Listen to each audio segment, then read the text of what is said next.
All right, so you're looking for some fresh insights into Matthew 6:25 to 34. Yeah, something to really spark those sermons and Bible study. Right, you want to go deeper. Exactly. We want to move past the, typical Sunday school stuff. For sure. Well, we've got a gold mine for you today. Yeah, a treasure trove of sermons. All dissected and analyzed by AI. It's like we've condensed, like a year's worth of sermon prep meetings into this one deep dive. So let's talk worry. Yeah. It's a pretty central theme in Matthew 6:25 to 34. But these pastors really went beyond just, telling people to stop worrying. Right. It's easy to say, don't worry, but how do you actually help people overcome it? Right. Some of these pastors framed worry in really unique ways. For example, Gateway Baptist talked about worry as a form of temporary atheism. Temporary atheism. Yeah, What do yeah. they mean by that? Well, they were getting at the idea that when we worry, we're essentially acting as if God isn't in control. We're forgetting about his power and provision, even if just for a moment. Like we're putting more faith in our anxieties than in God's promises. Exactly. And New Salem Baptist went even further, calling worry a tool of Satan Wow. to distract us from God's will. It's a pretty strong image, Yeah. but it emphasizes the spiritual battle that's often at play when we're struggling with anxiety. So how can pastors use this perspective of worry as spiritual attack without overwhelming people? That's the challenge, right? Yeah. It's about finding that balance between highlighting the seriousness of worry and offering hope and practical tools for overcoming it. Right. Joy Lutheran had an interesting approach tying worry to the idea of the kingdom of God. Okay. They argued that when we're focused on God's will and his peace, there's simply less room for anxiety. So it's about shifting our perspective, focusing on the bigger picture instead of getting bogged down in the day-to-day anxieties. Precisely. Now, what about those classic verses about the birds of the air and the lilies of the field? Right. Those are staples in any sermon on this passage. We'll get this one pastor from Blacksburg, UMC, used the children's story of the Little Red Hen to talk about self-reliance versus God's provision. The little red hen. Yeah. That's amazing. Who would have thought? That's a great example of taking something so familiar and using it in a totally unexpected way. Absolutely. What a fun way to illustrate that idea of trusting God to provide. And speaking of unexpected, how about a sermon that uses a Drake song to talk about the futility of accumulating wealth? New City Church, right? That's right. Wow, using Drake in a sermon. Thinking outside the box. For sure. And Joy Lutheran took a different approach. A more humorous one. They brought up White Castle hamburgers to make a point about how much we stress over trivial things. White Castle hamburgers. Oh, right. I have to hear more about this one. It's all about perspective. The pastor was essentially saying that we often sweat the small stuff things that, in the grand scheme of things, don't really matter. Yeah. When we should be focused on God's bigger plan for our lives. It's a lot of sense. It's easy to get lost in the weeds and forget about that bigger picture. And speaking of bigger picture, several pastors did a fantastic job of weaving historical context into their sermons, really bringing the first century to life. That's so important because if we don't understand the world Jesus was speaking into, we can miss so much of the nuance and power of his word. Exactly. For instance, Joy Lutheran did a great job of highlighting the reality of food insecurity in Jesus' time. They pointed out that people couldn't just pop over to the supermarket. Right. Getting food was a daily struggle. So when Jesus says, do not be anxious about your life, what you will eat or what you will drink, it takes on a whole new level of meaning for those first century listeners. Absolutely. They're literally worried about where their next meal is coming from. And 3W Church took a deep dive into the original meaning of the word stature. Okay. Turns out in the Greek text it referred to lifespan, not height. Wait, so Jesus wasn't talking about being tall. Right. That completely changes the meaning of that verse. It emphasizes that worry can't actually add a single day to our lives. No amount of stressing will change God's plan. That's a powerful insight. Yeah. It really underscores the futility of worry. And this idea of futility ties into another theme that emerged from these sermons, the idea of generosity as an antidote to anxiety. Okay, so it's almost counterintuitive, right? It is. Wouldn't holding on tighter to what we have make us feel more secure? You'd think so, but these pastors were making the case that the opposite is true. One pastor from Hope Midtown challenged his congregation to give away a beloved possession, something they really valued, to practice detachment. Wow, now that's a bold move. Right. Yeah. It gets to the heart of that idea that true security doesn't come from what we possess, but from our relationship with God. And Granville Chapel highlighted John Wesley, the founder of Methodism, and his radical practice of living on a fixed income and giving away everything else Talk about putting your money where your mouth is. It's a powerful reminder that we can choose to live differently. We can choose to trust God with our finances, to be generous with what we have, and to find freedom from the anxieties that come with clinging to possessions. So we've got pastors comparing worry to temporary atheism, using Drake lyrics to make a point about materialism and challenging people to give away their prized possessions. Right. It sounds like they weren't afraid to shake things up a bit. Not at all, and that's what makes these sermons so inspiring. Yeah. They're pushing the boundaries, taking risks, and finding creative ways to connect with their congregations. It's a good reminder for all of us, isn't it? It is. Sometimes we need to shake things up, step outside of our comfort zones, and try something new. Absolutely, and that brings us to another fascinating theme that emerged from these sermons.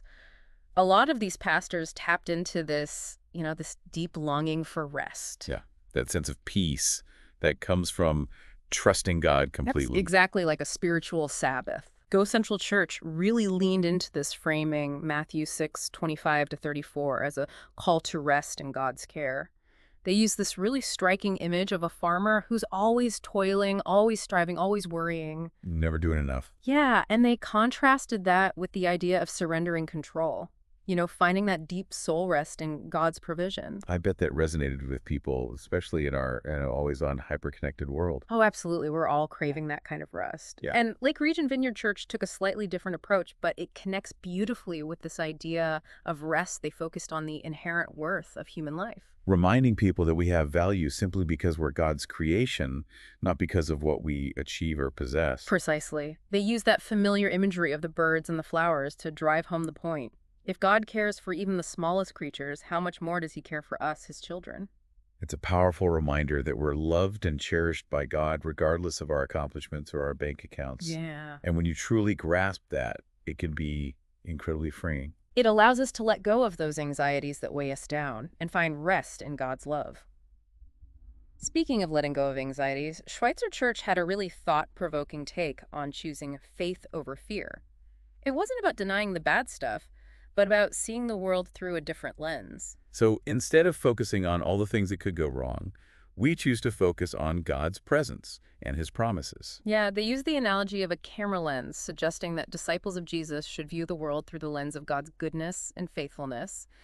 Even in the face of suffering, we can choose to see God at work.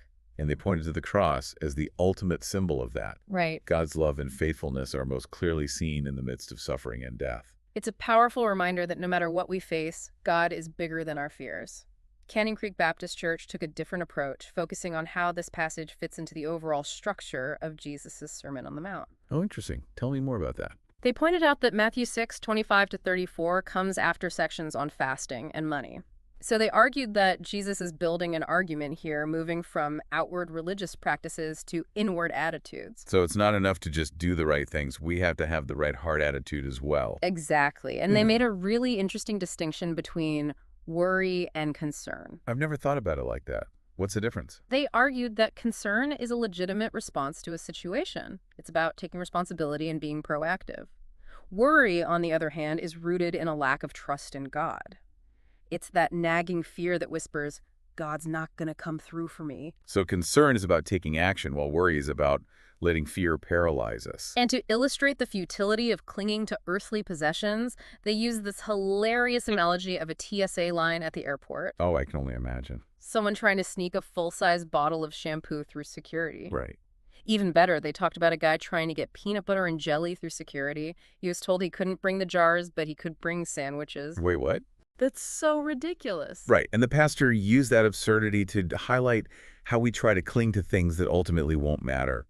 It's a great example of using humor to make a serious point. Definitely memorable. So we've talked about rest, about finding our worth in God, about seeing the world through a different lens. What other insights did these pastors offer? Well, 3W Church had a beautiful take on God's personal care for each of us, using the analogy of handmade gifts. I love that. Yeah. It reminds me of those macaroni necklaces kids make in kindergarten. Exactly. They might not be objectively valuable, but they're priceless to the people who receive them. That's how God sees us. Each of us is unique and irreplaceable in his eyes. We are God's precious handiwork. Yeah. It's a good reminder that God's love isn't generic. It's deeply personal. And they also went deeper into the historical context of the word stature in this passage. We talked about how it refers to lifespan, but they took it a step further, explaining that in Jesus' time, people believed worry could actually shorten your life. So when Jesus says, "Which of you, by being anxious, can add a single hour to his span of life?" He's directly addressing a common belief. It adds a whole new layer of meaning to that verse, doesn't it? Yeah. Jesus was not only offering comfort, but also challenging a harmful mindset. That's a great example of how understanding the historical context can illuminate Scripture in ways we might not expect. Yeah. It's like we're suddenly seeing things with fresh eyes. Absolutely. And speaking of modern anxieties, Horizons Community Church offered a really practical approach to applying this passage to our lives today, using the analogy of a jar filled with big and small items. Okay, I'm intrigued. How does a jar relate to not worrying? They said that if you try to cram all the small stuff into the jar first, the big stuff won't fit. So the small stuff represents our worries, and the big stuff represents what's truly important. Our relationship with God, our families, our purpose in life. Exactly. They were saying that if we prioritize our relationship with God, if we put him first, everything else will fall into place. It's like that old saying, seek first the kingdom of God, and all these things will be added to you. Right. And they highlighted this tiny word in the text that often gets overlooked. Therefore. What's so significant about therefore? It's a clue to understanding the flow of thought. Matthew 6:25 starts with, "Therefore I tell you." So they argued that Jesus is building on what he said before. It's all connected. So we need to look back at the preceding verses to see what he's referring to. And in those verses, Jesus talks about money, prayer, and generosity. So they concluded that he's essentially offering a recipe for overcoming worry. Seek God first, pray about your needs, and be generous with what you have. I love that. It's not just about telling people to stop worrying. It's about giving them tangible, practical steps to replace anxiety with trust in God. And it's all rooted in the context of what Jesus has already said. And Reach Church Paramount echoed that idea, but they took a more playful approach. Remember that rocking chair analogy we talked about earlier? Lots of motion, but going nowhere. They used it too, but they also threw in some sports references to make it relatable for their congregation. I bet you're going to make me guess which sports teams. Maybe. But the bigger point was that worry can become a habit, almost an addiction. We get so used to worrying that we don't even realize we're doing it. Yeah. And it doesn't actually help us in any way. Yeah. It just keeps us stuck in that cycle of anxiety. And they argued that the key to breaking that cycle is to live in the present moment. Not dwelling on the past or fretting about the future, but being fully present in the here and now. That's where true trust in God comes in, right? Focusing on what we can control today and leaving the rest in his hands. Exactly. Highlands Fellowship had a really powerful sermon about worry being the opposite of faith. They called worry a false friend. It appears to be helpful, but it's actually incredibly destructive. It tricks us into thinking we're being responsible when in reality we're just tormenting ourselves with what-if scenarios. Right. And they highlighted the Greek word for worry, which literally means to be divided or pulled apart. It's that feeling of being torn in different directions. Which is the exact opposite of faith. Faith is about being unified and trusting in God completely. They used a really helpful analogy to describe how we can train ourselves to worry less. Learning a new language. Okay, I'm not sure I follow this one. How does learning Spanish or French help us overcome worry? Think about it. When you're first learning a language, it's awkward and frustrating. Yeah. You make mistakes, you forget words, you feel self-conscious. But the more you practice, the easier it becomes. Right. You start to think in that new language and eventually it feels natural. And they argued that it's the same with faith. The more we practice trusting God, the easier it becomes to let go of worry. It becomes our default setting. It's a great reminder that spiritual growth is a process. It doesn't happen overnight. We have to be patient with ourselves and keep practicing. Keep choosing faith over fear. And Mountain Vista Baptist Church had a really interesting take on anxiety as a sign of little faith. They pointed out that in the Gospels, Jesus often rebukes his disciples for their lack of faith, especially in the midst of storms or other challenging situations. It's like he's saying, why are you so afraid? Don't you know who I am? Exactly. And they argued that our anxiety often stems from a lack of understanding of God's power and love. When we truly grasp how much he cares for us, it changes everything. It gives us a foundation of peace that can't be shaken. And it frees us up to focus on his mission for our lives instead of being consumed by our own worries. That's a great point. When we're constantly battling anxiety, it's hard to see beyond our own little world. Yeah, Grace Christian Church PH had a really powerful sermon about the importance of simply obeying God and leaving the consequences to him. They told a funny story about a woman who worried about burglars for years. And then one day she actually encountered a burglar in her house. And did she offer him a cup of tea and ask if he wanted to meet her husband? Not quite, but she did calmly introduce the burglar to her husband, who happened to be home at the time. It was her way of saying, I've done what I can to protect myself, but ultimately it's in God's hands. It's a great reminder that we can't control everything. Trying to do so just creates unnecessary stress. We have to learn to surrender our anxieties to God. And they shared some statistics about how much of our worry is focused on things that never actually happen or things we can't change anyway. It's like we're wasting our energy on things that are completely outside of our control. Which frees us up to focus on what we can control. Our own actions, our attitudes, our choices. And that's where we find true peace. Not in the absence of problems, but in the presence of God in the midst of them. So we've covered a lot of ground here, from the importance of rest and recognizing our inherent worth to the power of perspective and choosing faith over fear. These pastors really dug deep into Matthew 6:25-34. And they weren't afraid to get creative. We've heard analogies ranging from rocking chairs and peanut butter and jelly to camera lenses and learning a new language. And they've reminded us that understanding the historical context can shed new light on familiar verses. But I think the most important takeaway is that preaching and teaching aren't just about delivering information. They're about transformation. It's about helping people encounter God in a fresh new way, even through a passage like Matthew 6:25-34. It's about sparking imagination, inspiring action, and ultimately leading people to a deeper understanding of God's love and grace. Yeah, it's like we've been given this incredible toolbox, Yeah.